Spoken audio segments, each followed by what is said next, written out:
नमस्कार, आप देख रहे हैं श्री महाकाल लोक टीवी। आपके साथ में हूं प्रियंका। चलिए रुक करते हैं आज की तमाम खबरों की ओर। विश्व एड्स दिवस पर इंदौर में कार्यक्रम आयोजित किया गया। कार्यक्रम में केंद्रीय स्वास्थ्य मंत्री जगत प्रकाश नड्डा शामिल हुए। इस दौरान उन्होंने सभा को संबोधित करते हुए कहा कि एड्स से बचाव के लिए स्वास्थ्य विभाग की प्रमुख जिम्मेदारी है ही, इसके साथ ही सामाजिक जनों और स्वास्थ्य स्वयं सेवकों की भी बड़ी जिम्मेदारी तय होती है। हम अब HIV की लड़ाई कैसे लड़ रहे हैं? तुम डाल तो हम पात। तुम वहां तो फिर उसका इलाज हमारे पास ये है। ये ऐसी हम लड़ाई लड़ रहे हैं।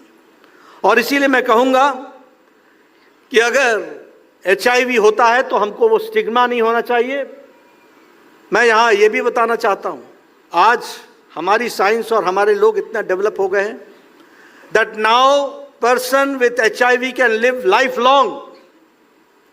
The wife can also live lifelong and they can have a healthy baby delivery.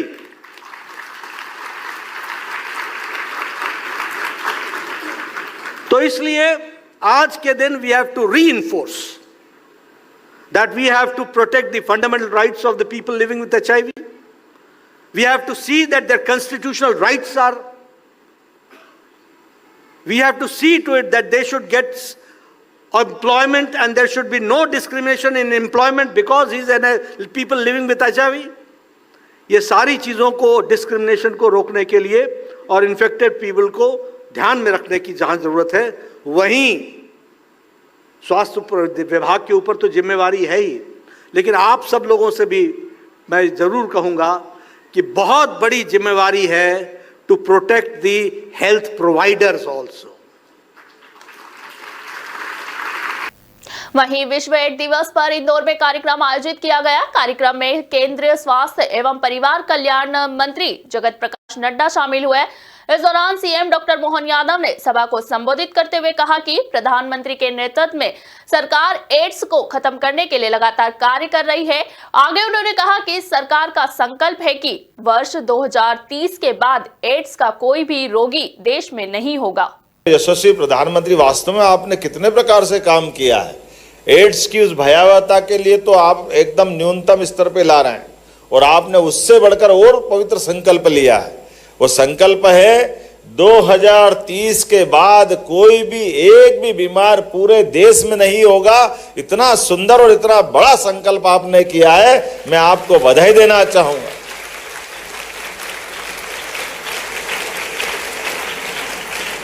आपके इस पवित्र संकल्प से कई लोगों की जिंदगी बदलेगी, कई लोगों के जीवन में एक अलग प्रकार की खुशी आएगी। और वाकई ये बातें किसी और दौर में होता तो हम मानते थे कि बहुत कठिन है, लेकिन कोविड की चुनौती के बाद जिस प्रकार से यशस्वी प्रधानमंत्री ने स्वास्थ्य विभाग के प्रति विश्वास जगाया है, बड़ा अच्छा लगता। अब तो इतनी सारे अलग अलग प्रकार के आयाम हो गए, कोई एक बात हो तो बताएं, कितने प्रकार के आयामों पे काम कर रहे हैं। कोविड के उस कठिन काल में पूरा देश लॉकडाउन के भरोसे से, शुरुआत में तो बीमारी का अता पता ही नहीं लग रहा था। अब उसके पहले तो ये माना जाता था कि मृत्यु अगर हो रही तो हार्ट अटैक से हो जाएगी, ब्रेन से हो जाएगी। शुरू में तो हॉस्पिटल पे यही झगड़ा चलता था कि मरीज बात कर रहा है मोबाइल से और बात करते करते कैसे मर जाएगा, पता ही नहीं चल रहा कि लंग्स साफ हो गया और ऑक्सीजन ढंग से नहीं ले पा रहा है। लोगों को लगता बात कर रहा मतलब बाकी बीमारी है ही नहीं। ये जो नया दौर का नया कष्ट आया था, लेकिन मुझे इस बात की प्रसन्नता है, यशस्वी प्रधानमंत्री के नेतृत्व में दुनिया ने देखा कि भारत भी सुरक्षित हुआ है और भारत ने जियो और जीने दो के भाव के आधार पर कई सारे देशों की जिंदगी बचाने में बड़ी भूमिका अदा की है। मुझे इस बात की प्रसन्नता है। खबर उत्तर प्रदेश के गोरखपुर से है, जहां मुख्यमंत्री सामूहिक विवाह योजना के अंतर्गत 1200 जोड़ों का विवाह कार्यक्रम आयोजित किया गया। कार्यक्रम में शामिल हुए सीएम योगी आदित्यनाथ ने सभा को संबोधित करते हुए कहा कि सामूहिक विवाह समारोह एक मेला और उत्सव जैसा आयोजन है। इसमें कोई बंधन नहीं है, न जाति का बंधन है, न क्षेत्र का है, न भाषा का है। आगे उन्होंने कहा कि किसी प्रकार का मत और मजहब का बंधन भी नहीं है। 1200 जोड़े हैं। इतना सामूहिक समारोह एक मेला जैसा आयोजन है, उत्सव जैसा आयोजन है, लेकिन कोई बंधन नहीं, न जाति का बंधन है, न क्षेत्र का है, न भाषा का है, किसी भी प्रकार का मत और मजहब का बंधन भी नहीं। हिंदू सनातन धर्म की परंपरा या आर्य समाज की पद्धति के अनुसार वैवाहिक कार्यक्रम में जुड़ रहे हैं। मुस्लिम अपने मजहब के अनुसार उन कार्यक्रमों के साथ जुड़ रहे हैं। अन्य मतावलंबी भी अपने अपने मत और अपने अपने इच्छा के अनुसार इस पावन आयोजन के साथ सहभागी बन रहे हैं। दहेज के कारण बहुत सारी कन्याएं वैवाहिक बंधन से नहीं जुड़ पाती है और सरकार ने इसलिए निर्णय लिया कि हम समाज की उन सभी कुरीतियों के खिलाफ लड़ेंगे, चाहे वह बाल विवाह हो, चाहे वह छुआछूत और अस्पृश्यता के खिलाफ अभियान हो, चाहे वह दहेज प्रथा हो। इन सब के खिलाफ यह एक लड़ाई होगी और मुझे बताते हुए प्रसन्नता है कि हम लोगों ने इस सत्र के पहले तक 3,84,000 9 दंपतियों को पिछले 7 वर्ष के अंदर मुख्यमंत्री सामूहिक विवाह योजना के साथ जोड़ने में सफलता प्राप्त की। चलिए खबरों में अब आगे बात करते हैं। देहरादून में उत्तराखंड के सीएम पुष्कर सिंह धामी ने मीडिया के सवालों पर कहा कि खेल महाकुंभ हमारे प्रदेश के ग्राम स्तर से लेकर राज्य स्तर तक के सभी खिलाड़ी और प्रतिभावान युवाओं को आगे आने का अवसर प्रदान करता है। इसके माध्यम से उनको खेलों के क्षेत्र में खेलने के लिए एक स्थान मिलता है। इसी खेल महाकुंभ से निकलकर हमारे खिलाड़ी राष्ट्र और अंतर्राष्ट्रीय स्तर पर विभिन्न प्रतियोगिताओं में भाग लेते हैं। इस वर्ष उत्तराखंड में राष्ट्रीय खेलों का आयोजन हो रहा है, जो हमारे राज्य के खिलाड़ियों के लिए एक बड़ा अवसर होगा। हमारे प्रतिभावान युवा हैं, उन सबको आगे आने का अवसर प्रदान करता है और इसके माध्यम से उनको खेलों के क्षेत्र में खेलने के लिए एक स्थान मिलता है और नीचे से लेकर ऊपर तक सिलेक्शन होता है। आने वाले समय में इसी खेल महाकुंभ से निकलकर हमारे ये खिलाड़ी विभिन्न प्रतियोगिताओं में राष्ट्रीय स्तर पर, अंतर्राष्ट्रीय स्तर पर भाग लेते हैं और हमारा भी ये प्राथमिकता है। हम नई खेल नीति लाए हैं, बहुत सारी योजनाएं हम लेकर आए हैं जिससे कि हमारे राज्य के सामान्य परिवार में पैदा हुए बेटे और बेटियों को भी खेल के क्षेत्र में आगे आने का अवसर मिले। वो सारे हम प्रावधान कर रहे हैं जिसकी आवश्यकता है और जहां जहां भी हमको लगता है कि हमारे खिलाड़ियों को आवश्यकता है। और इस वर्ष हमारे यहाँ पर राष्ट्रीय खेलों का आयोजन हो रहा है, जो निश्चित रूप से हमारे राज्य के खिलाड़ियों के लिए एक बहुत बड़ा अवसर होगा, उनका एक बड़ा एक्सपोजर होगा और उसके आयोजन के लिए भी हम सब लगे हुए हैं। मैं इस अवसर पर आए हुए सभी खिलाड़ियों को, पूरे प्रदेश भर के हमारी युवा शक्ति को, सबको बधाई देता हूँ, शुभकामनाएं देता हूँ। खेल विभाग को भी बहुत उनका भी धन्यवाद करता हूँ कि ये आयोजन प्रत्येक वर्ष बड़ा अच्छा होता है और इसमें पिछले वर्ष लगभग 3.25 लाख से भी ज्यादा खिलाड़ियों ने ग्राम स्तर से लेकर राज्य स्तर तक प्रतिभाग किया था और इस वर्ष ये आंकड़ा उससे भी बढ़कर होगा। सीएम साहब, राष्ट्रीय खेलों को लेकर के भी आपने कई घोषणाएं की हैं, समय सीमा पर अब राष्ट्रीय खेल होंगे, कितना महत्वपूर्ण है? राष्ट्रीय खेलों को लेकर के भी आपने कुछ घोषणाएं की, समय सीमा पर अब होने जा रहे हैं। राष्ट्रीय खेलों में जो पदक विजेताओं के लिए जो धनराशि नियत है, पदक जीतने पर राज्य के खिलाड़ियों को उतनी ही धनराशि राज्य की तरफ से भी प्रदान की जाएगी और इसके पीछे हेतु है कि हमारे खिलाड़ी अच्छा प्रदर्शन करें और हमारी देवभूमि खेल भूमि के रूप में भी आगे प्रसिद्ध हो। ठीक, चलिए रुक करते अगली खबर की ओर। कांग्रेस के राष्ट्रीय अध्यक्ष मल्लिकार्जुन खड़गे ने मीडिया के सवालों पर कहा कि हम सदन नहीं चलने देते, ये सरकार आरोप है, लेकिन हमारा आरोप यह है कि 2 मिनट में कार्रवाई स्थगित हो जाती है। सरकार खुद स्थगित कर रही है। कभी आपने सुना है कि 5 मिनट में कार्रवाई स्थगित हो गई है? इतने लोग वहां चुनकर आए हैं, उनकी बात सुने बिना कार्रवाई स्थगित होती है। ये उनकी गलती है, हमारी नहीं। विपक्ष को विश्वास में लेकर सदन चलाना चाहिए। ये उनका आरोप है। मेरा आरोप ये है 2 मिनट में एडजर्न होता तो उसको चलने तो सरकार खुद ही अड़चन करने लगा रही। 5 मिनट में अड़चन, कभी सुने आप?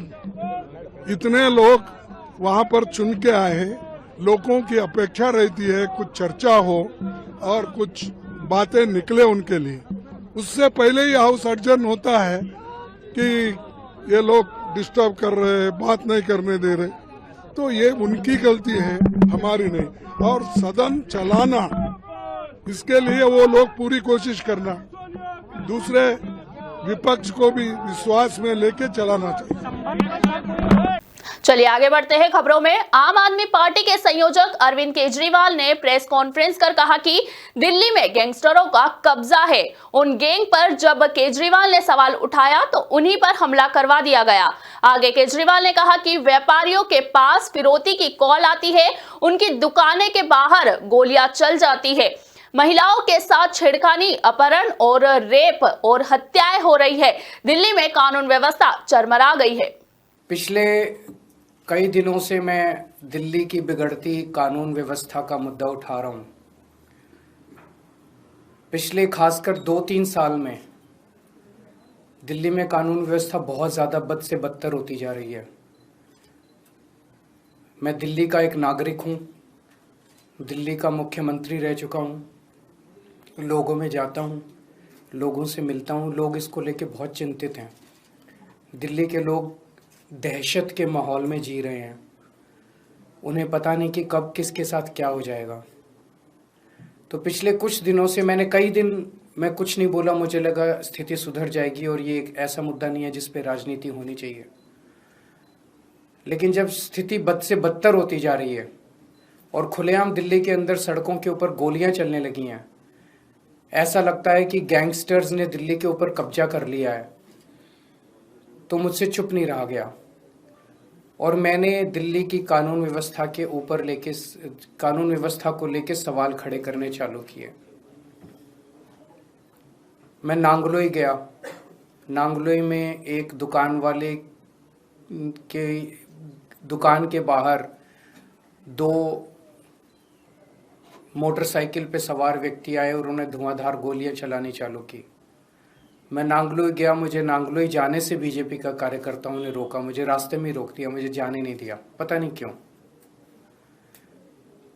पूरे दिल्ली के अंदर आज बिजनेसमैन डर के माहौल में जी रहा है।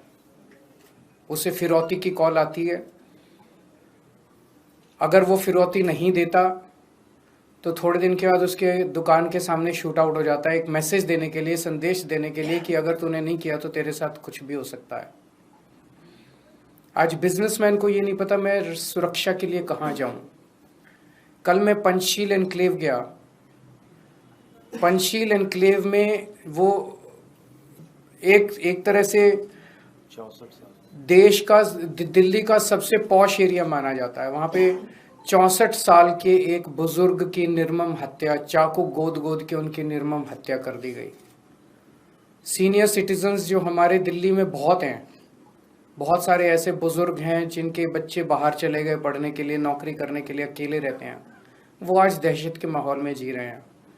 दिल्ली की महिलाएं दहशत के माहौल में जी रही हैं। कभी किसी के साथ ईव टीजिंग तो रोज़ का ही काम है, लेकिन कभी किसी का अपहरण हो जाता है, मर्डर हो जाता है, गैंगरेप हो जाता है।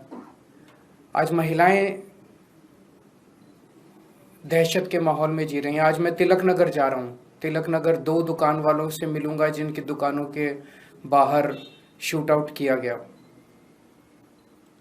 मैंने सोचा था ये सारे मुद्दे उठाऊंगा तो एक उम्मीद थी कि अमित शाह जी,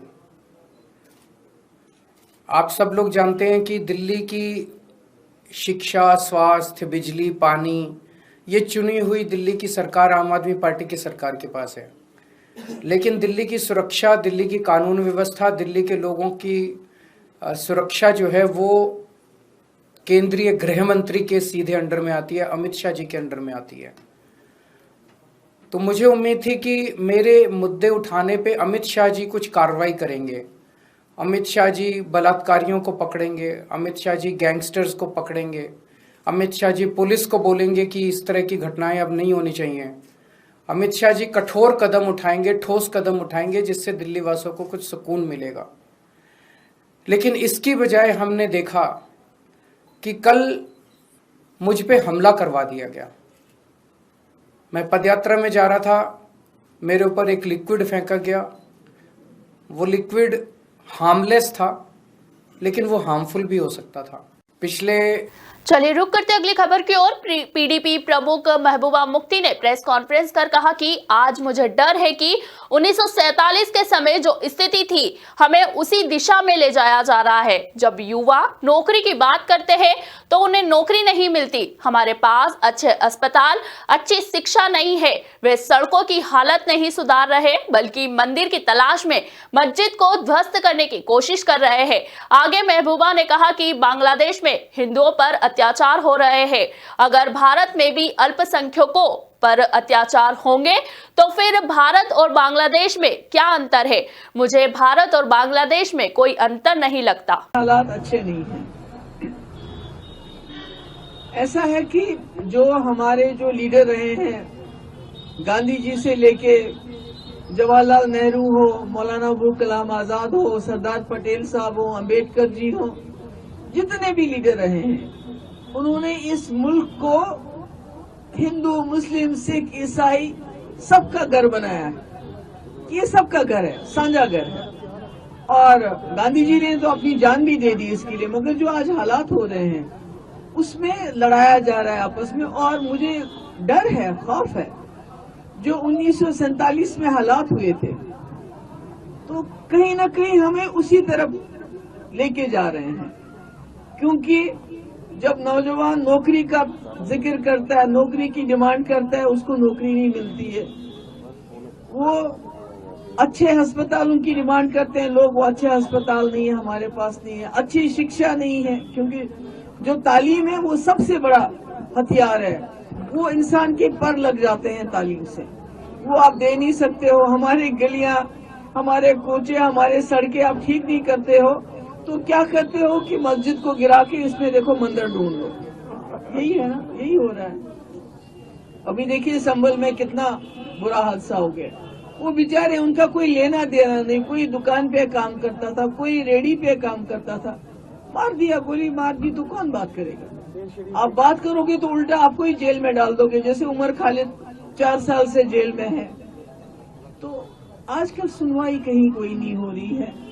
अब देखिए अजमेर शरीफ दरगाह 800 साल पुरानी, जहाँ हिंदू, मुस्लिम, सिख सब जाते हैं, और वो हमारे भाईचारे की, गंगा जमुना तहजीब की निशानी है। अगर कहीं निशानी ढूंढनी हो तो वो अजमेर शरीफ जाके देखना चाहिए कि हमारी हिंदू बहनें, हमारी बच्चियां, हमारी माएँ कैसे वहाँ अपना सर झुकाती हैं, मन्नतें मांगती हैं। और दूसरी तरफ से मुसलमान होते हैं, तीसरी तरफ से हमारे सरदार भाई होते हैं। तो ये, इससे बड़ी मिसाल कोई नहीं हो सकती हमारे मुल्क में। उसके पीछे भी पड़ गए कि उसको भी खोदो, उसके नीचे भी देखो शायद मंदिर निकला है। तो मुझे समझ नहीं आता है कि ये कब तक चलेगा। लोग तो जाग गए हैं, मगर मुझे लगता है कहीं न कहीं ये जो इलेक्शन में वोटिंग परसेंटेज, वोट के वक्त एक होती है और गिनती करने के वक्त दूसरी हो जाती है, कहीं ना कहीं उसमें भी गड़बड़ है। क्या करते हैं, कैसा करते हैं? एक स्टेट छोड़ दी ताकि अपोजिशन बात ना कर सके, इसमें भी शक है। और इलेक्शन कमीशन इसमें कोई जवाब नहीं देता है। अगर 6 बजे जब वोटिंग बंद हुई, परसेंटेज अगर 58 थी, 3 घंटे के बाद वो 68 कैसे होगी और काउंटिंग से पहले वो 70 कैसे होगी? तो ये मुझे लगता है ये भी कहीं ना कहीं लोगों को जागना पड़ेगा, इसके बारे में सोचना पड़ेगा। क्योंकि अगर हमारा मुल्क भी हमसाया मुल्क जैसा बन जाए, अभी देखिए बांग्लादेश में बहुत बुरा है, वहाँ हमारे जो हिंदू भाई हैं उनके साथ बड़ी ज्यादती हो रही है, जो हमने सुना है। तो यहाँ हम माइनॉरिटीज के साथ ज्यादती करें तो फर्क क्या है? इतना बड़ा मुल्क हमारा हिंदुस्तान, इतना विशाल, इतना सेक्युलर, पूरी दुनिया में माना जाता है। तो जब हम में और बांग्लादेश में कोई फर्क ही नहीं रहेगा, हमारे यहाँ हम माइनॉरिटीज को तंग करेंगे, उनकी मस्जिदों को तोड़ के शिवलिंग ढूंढेंगे। बांग्लादेश में अगर कोई हिंदू हमारा भाई वहाँ की जाति के खिलाफ बात करता है, उसको जेल में डाल देंगे। यहाँ हम उमर खालिद को जेल में डालते हैं, वहां उनको जेल में, तो फर्क क्या है? मुझे तो लगता है कोई फर्क ही नहीं है। ये बांग्लादेश तो इंदिरा जी ने इसको आजाद किया था, मगर आज वहां भी हालात बिल्कुल वैसे हो रहे हैं और हमारे यहाँ भी हालात वैसे हो रहे हैं, कोई फर्क नहीं है।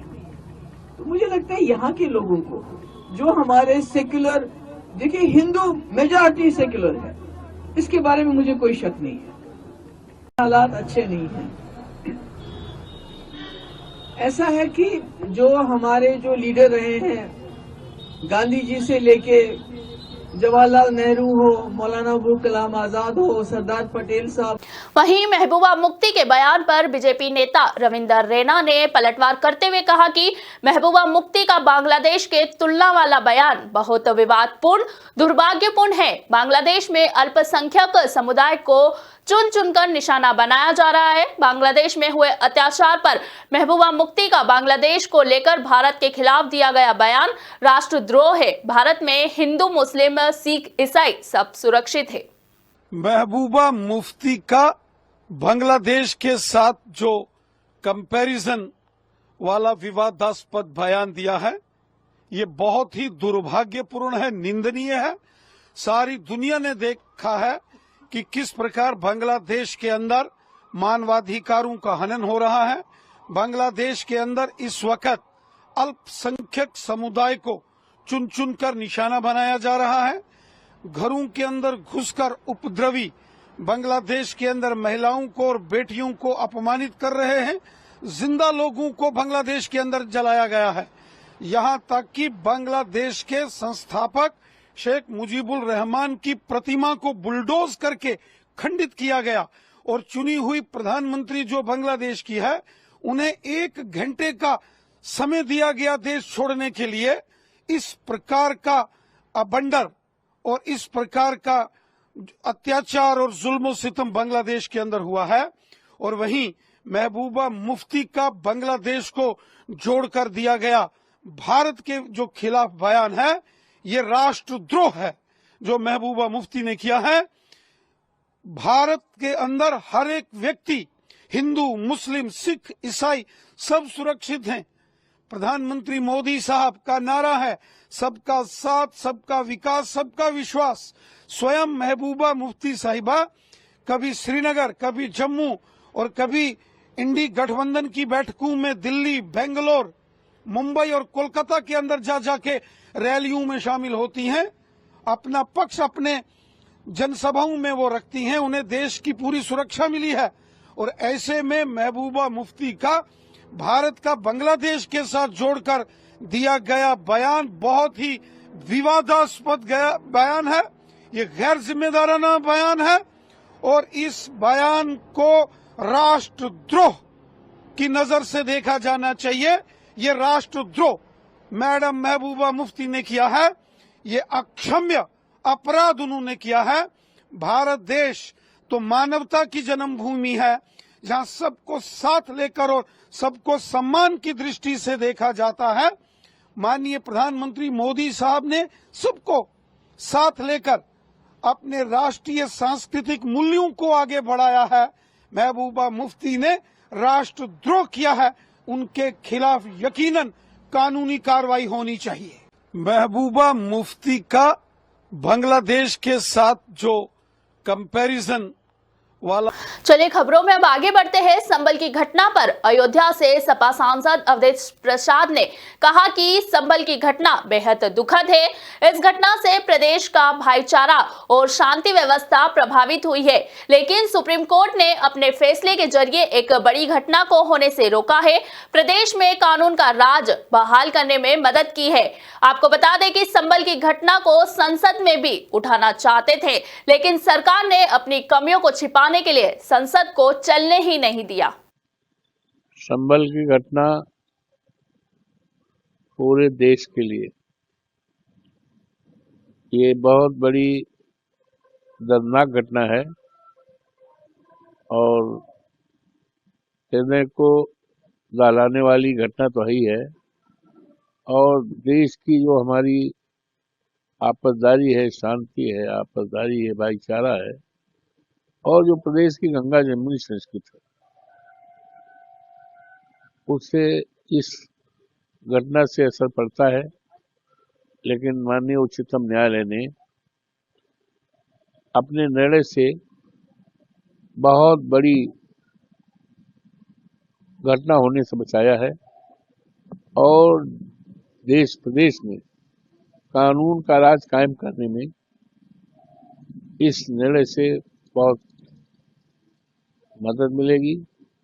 और भारतीय जनता पार्टी जो समाज को तोड़कर डिवाइड एंड रूल, बांटो राज करो का जो रास्ता अपना रही है, उस रास्ते पर कहीं न कहीं रोक लगेगी, क्योंकि देखा गया कि इसके बाद और हमारे जो धार्मिक स्थल हैं वहाँ पर भी इनकी नज़र भारतीय जनता पार्टी के लोग ये कुछ नहीं करना चाहते।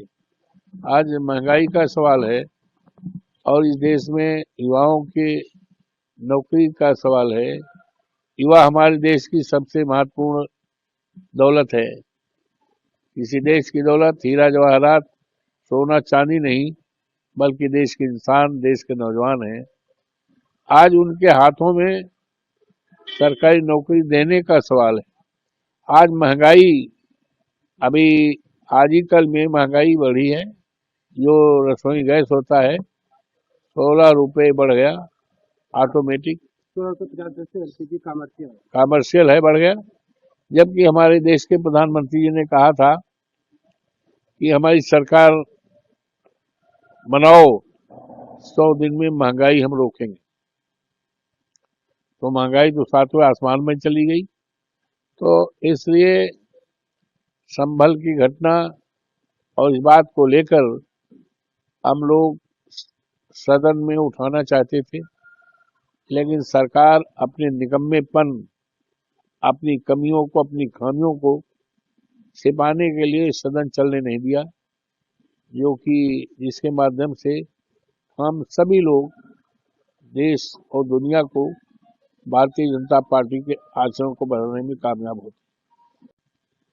संभल खबर मध्य प्रदेश के बुरहानपुर जिले की है, जहां सूर्यपुत्री मां ताप्ती नदी से बुरहानपुर के अवैध कारोबारियों की ओर से अवैध रेत खनन, रसूखदार सत्ताधारी माफियाओं की दबंगई, हौसले बुलंद होते जा रहे हैं।